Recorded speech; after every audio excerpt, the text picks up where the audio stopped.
안녕하세요, 여러분. 세무사 박진우입니다. 오늘도 이렇게 영상으로 인사드리게 되어서 참 반갑습니다. 여러분, 혹시 밤에 잠 못 이루며 통장 잔고 걱정한 적 있으신가요? 아마 대부분의 분들이 그런 경험 한 번씩은 있으실 겁니다. 특히 우리 50대 이상 분들은 평생 한 푼, 두 푼 모은 돈이 얼마나 소중한지 누구보다 잘 아시잖아요. 그런데 말입니다. 이제 통장 걱정에 새로운 불청객이 나타났습니다. 바로 인공지능 세무조사관입니다. 이 녀석이 얼마나 무서운지 아세요? 24시간 내내 쉬지도 않고 여러분의 계좌를 들여다보며 이 돈 어디서 났지? 이 입금은 뭐지? 하고 캐묻는 정말 무서운 존재입니다. 예전에는 세무서 직원이 손으로 하나하나 확인했는데 이제는 컴퓨터가 번개처럼 빠르게 모든 거래 내역을 분석해 버리거든요. 며칠 전에 있었던 일인데요. 대구에 사는 67세 박모 할머니께서 제게 전화를 하셨어요. 목소리가 얼마나 떨리던지 지금 생각해도 가슴이 아픕니다. 진우 세무사님, 제가 평생 조금씩 모은 2천만 원 때문에 세무서에서 전화가 왔어요. 이 돈 내 돈인데 왜 어디서 났는지 증명하래요. 할머니는 정말 억울해 하셨습니다. 자식들 키우고 손자 용돈 주고 남은 돈을 조금씩 모았던 건데 갑자기 세무서에서 이게 증여받은 돈이라고 의심한다는 거예요. 결국 할머니는 증여세 500만 원을 내야 했습니다. 정말 억울하시죠? 평생 검소하게 살면서 한 푼, 두 푼 모은 돈인데 그것도 자기 돈인데 세금을 내야 한다니요. 하지만 여러분, 이런 일이 이제 예외가 아니라 일상이 되고 있습니다. 왜냐하면 2025년 8월부터 국세청이 인공지능으로 모든 계좌를 감시하고 있거든요. 이 인공지능이라는 게 정말 무섭습니다. 사람 같으면 이분은 평생 성실하게 사신 분이구나 하고 넘어갈 수도 있는데 기계는 그런 인정이 없어요. 오직 숫자와 데이터만 봅니다. 통장에 큰 돈이 들어오면 무조건 의심스럽다고 표시를 해버리거든요.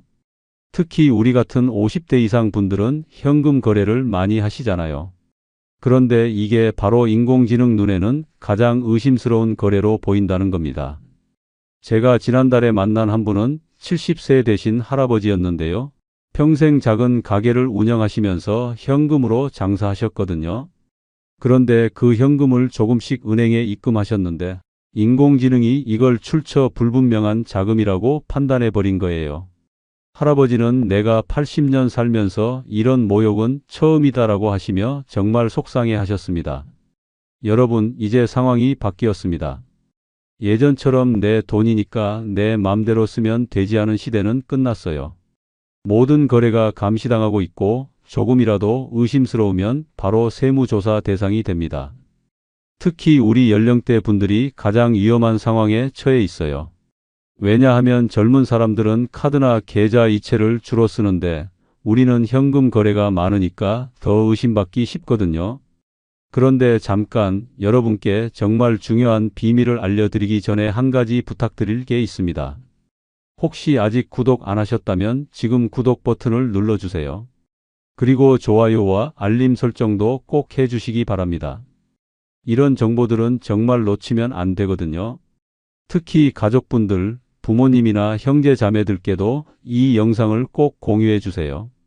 이 정보 하나가 여러분의 소중한 재산을 지키는 방패가 될 거예요. 이 영상을 끝까지 보시면 여러분의 돈을 지키는 비법을 완벽히 알게 되실 겁니다. 어떤 거래가 위험한지, 어떻게 대비해야 하는지, 심지어 이미 잘못된 거래를 어떻게 정리해야 하는지까지 모든 걸 알려드릴 거예요. 이 정보 정말 놓치면 후회합니다. 요즘 제 사무실에는 하루에도 몇 통씩 전화가 옵니다. 세무사님, 갑자기 세무서에서 연락이 왔는데 어떻게 해야 하나요? 내 돈인데 왜 증명하래요? 이제 돈을 어떻게 써야 하나요? 이런 질문들이 정말 많아요. 여러분도 분명히 궁금하실 겁니다. 특히 자녀들에게 용돈 주는 것, 손자, 손녀 교육비 대주는 것, 이런 당연한 일들도 이제 조심해야 합니다. 잘못하면 증여세 폭탄을 맞을 수 있거든요. 그리고 부동산 거래할 때도 마찬가지예요. 집 한 채 사려고 돈을 모으셨는데 그 돈의 출처를 증명하지 못하면 큰 문제가 생길 수 있습니다. 하지만 걱정하지 마세요. 오늘 이 영상에서 모든 해답을 드릴 테니까요. 제가 30년 넘게 세무 업무를 하면서 터득한 모든 노하우를 여러분께 아낌없이 공개하겠습니다. 자, 이제 시작합시다. 그러면 지금부터 본격적으로 왜 이런 일이 생기게 되었는지, 그리고 어떻게 대비해야 하는지 차근차근 알려드리겠습니다. 여러분, 국세청이 왜 갑자기 인공지능을 동원했을까요? 솔직히 말씀드리면 간단합니다. 돈이 필요하기 때문입니다. 정부는 새로운 세금을 만드는 대신 기존의 세금을 제대로 내지 않았거나 빠뜨린 사람들을 찾아내서 세수를 채우려고 하는 거예요. 그런데 사람이 하나하나 찾아내기에는 너무 많으니까 인공지능을 시켜서 빠르고 정확하게 찾아내는 거죠. 이 인공지능이 얼마나 무서운지 아세요?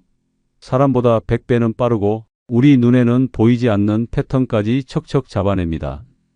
예를 들어서 여러분이 평소에 월급 200만 원 받다가 갑자기 통장에 5천만 원이 들어왔다고 생각해 보세요.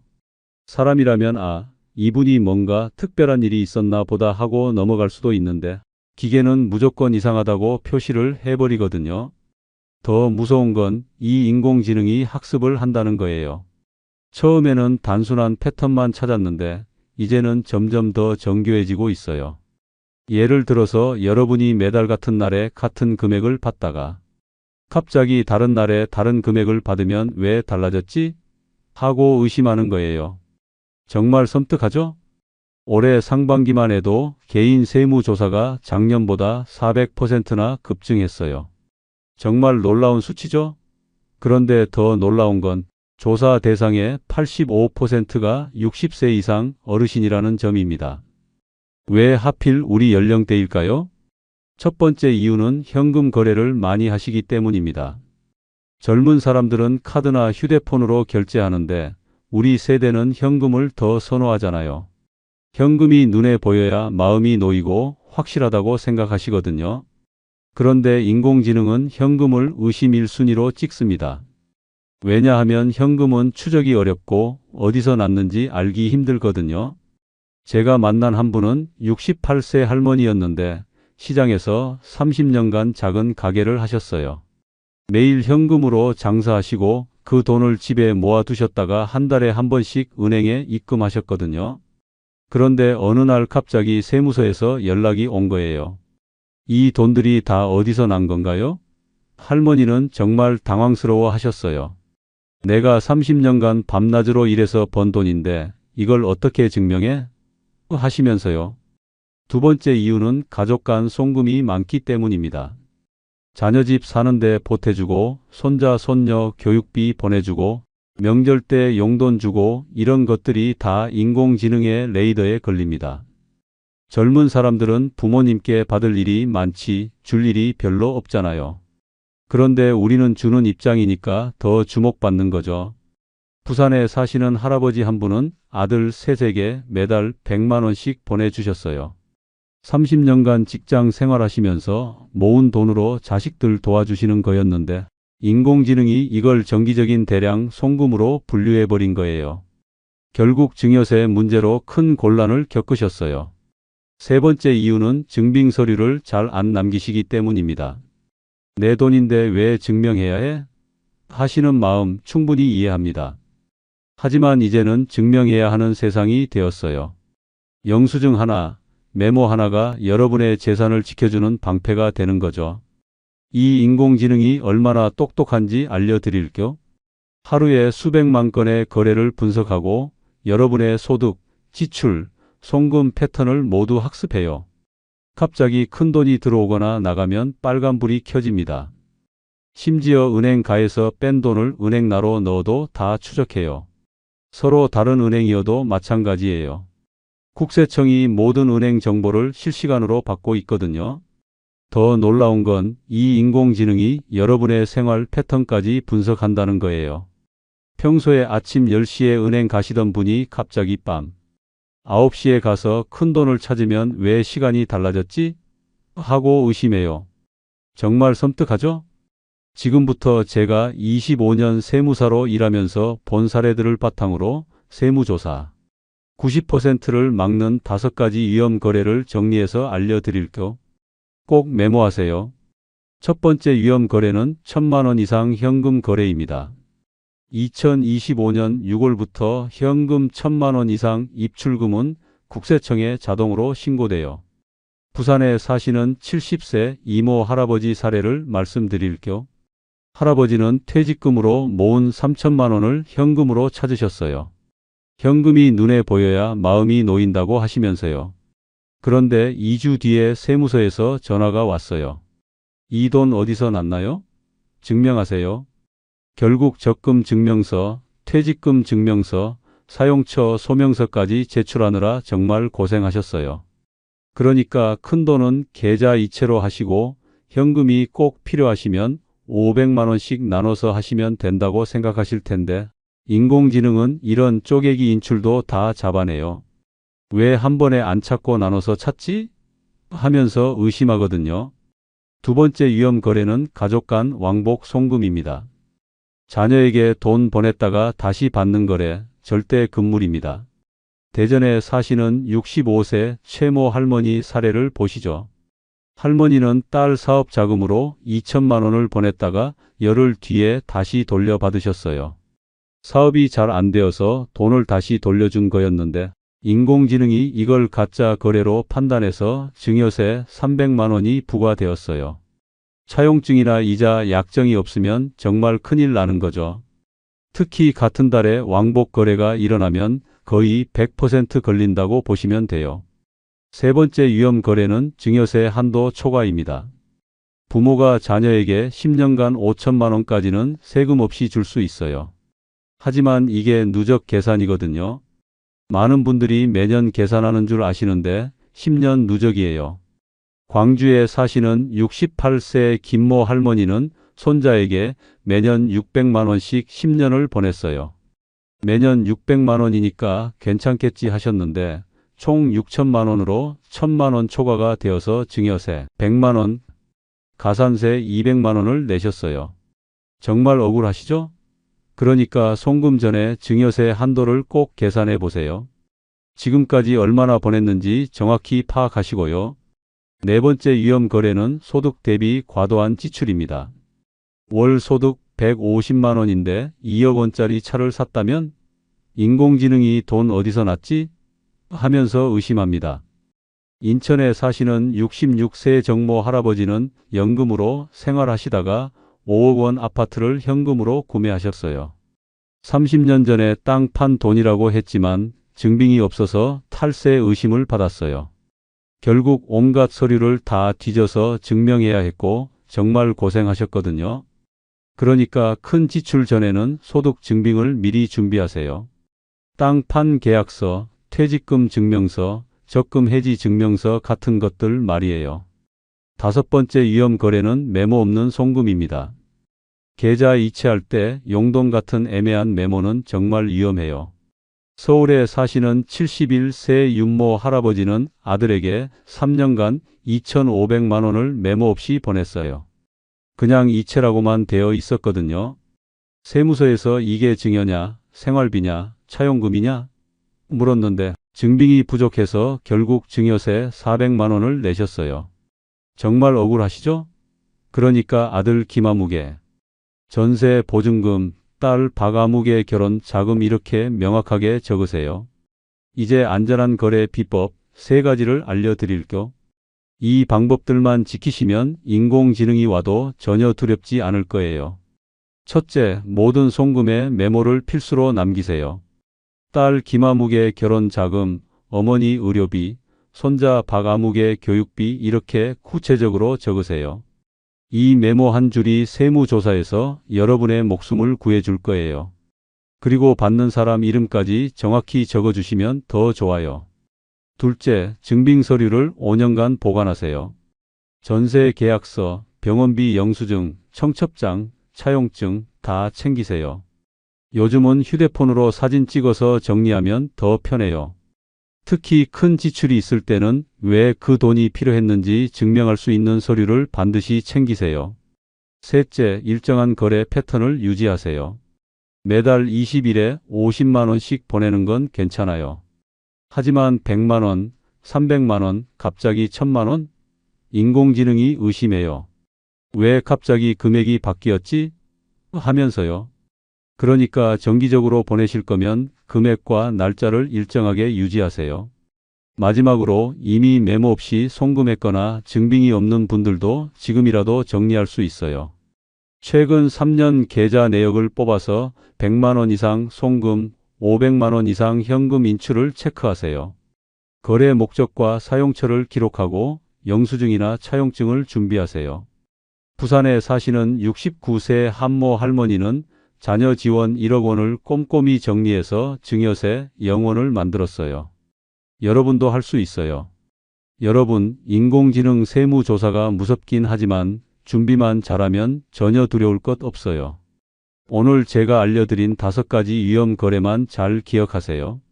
1000만 원 이상 현금 거래, 왕복 송금, 증여세, 초과, 과도한 지출, 메모 없는 송금, 이것들만 피하시고 메모 쓰기, 증빙 보관, 패턴 유지 이 3가지 수칙만 지키시면 됩니다.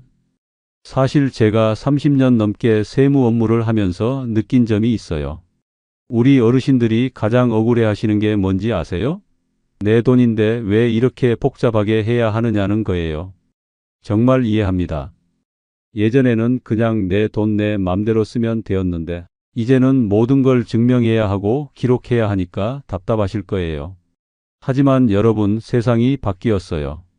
디지털 시대가 되면서 모든 거래가 기록되고 추적되는 시대가 된 거죠. 이걸 거부할 수는 없어요. 대신 우리가 그 시스템을 이해하고 현명하게 대처하면 되는 거예요. 마치 신호등이 생겼을 때 왜 이런 게 필요해? 라고 하는 대신 신호를 지켜서 안전하게 다니는 것처럼요. 제가 상담했던 분 중에 75세 되신 할아버지가 계셨어요. 처음에는 이게 무슨 세상이냐, 내 돈 쓰는데도 간섭하냐고 정말 화를 내셨거든요. 그런데 제가 오늘 말씀드린 방법들을 차근차근 알려드렸더니 나중에는 이렇게 하면 되는구나.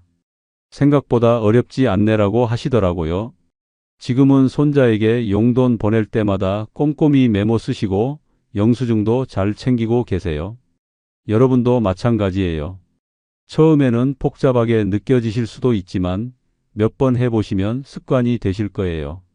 계좌 이체할 때 메모 한 줄 쓰는 것, 영수증 챙기는 것, 이런 작은 습관들이 나중에 큰 문제를 막아주는 거죠. 그리고 혼자서 다 하려고 하지 마세요. 가족들과 함께 상의하시고 특히 자녀분들과는 미리 거래 규칙을 정해 놓으세요. 엄마, 아빠가 돈 보내드릴 때는 항상 메모를 쓸 테니까 받으실 때도 확인해 주세요 라고 말씀하시는 거예요. 가족이 함께 협력하면 훨씬 쉬워져요. 요즘 제 사무실에 오시는 분들 중에는 이미 세무서에서 연락받고 나서 오시는 분들이 많아요. 그때는 이미 늦었거든요. 벌금도 내야 하고 스트레스도 받고 정말 힘들어 하세요. 그러니까 미리미리 준비하시는 게 중요해요. 예방이 치료보다 100배 쉽다는 말이 딱 맞는 거죠. 지금 당장 시작하세요. 오늘 저녁에 집에 가셔서 계좌 내역부터 한번 확인해 보세요. 최근 3개월 동안 큰 돈이 들어가거나 나간 게 있으면 메모해 두시고요. 그리고 내일부터는 모든 거래에 메모를 쓰시는 거예요. 오늘부터 새로운 습관을 만들겠다고 다짐하시는 거죠. 특히 가족분들과 이 영상을 함께 보세요. 부모님께도 보여드리시고 자녀분들과도 함께 보시면서 우리 집은 앞으로 이렇게 하자고 규칙을 정하시는 거예요. 정보를 혼자만 알고 있으면 소용없어요. 가족 모두가 알아야 실수를 막을 수 있거든요. 이 영상이 도움이 되셨다면 좋아요 버튼을 눌러주세요. 좋아요 1000개가 넘으면 제가 성공 사례를 더 많이 공개해 드릴게요. 실제로 어떤 분들이 어떻게 문제를 해결했는지 구체적인 사례들을 더 자세히 알려드리겠어요. 지금 좋아요 버튼 눌러주시고요. 그리고 구독도 꼭 해주세요. 구독하시고 알림 설정까지 해놓으시면 세금 관련된 중요한 정보들을 놓치지 않고 받아보실 수 있어요. 세금법이 자주 바뀌거든요. 그때마다 제가 바로바로 알려드릴 거. 여러분의 소중한 재산, 평생 모은 그 돈을 지키는 일이에요. 절대 포기하지 마시고 조금 복잡하더라도 차근차근 준비해 나가세요. 제가 끝까지 도와드릴게요. 마지막으로 한 말씀 더 드리면 세무조사가 무서운 게 아니에요. 준비 안 된 세무조사가 무서운 거예요. 여러분이 오늘 배운 내용들을 실천하신다면 인공지능이 와도 전혀 두렵지 않을 거예요. 오히려 나는 준비가 다 되어 있다고 당당하게 말할 수 있을 거예요. 여러분 모두 건강하시고 재산도 안전하게 지키시길 바랍니다. 항상 응원하고 있겠어요. 오늘도 영상 봐주셔서 정말 감사합니다.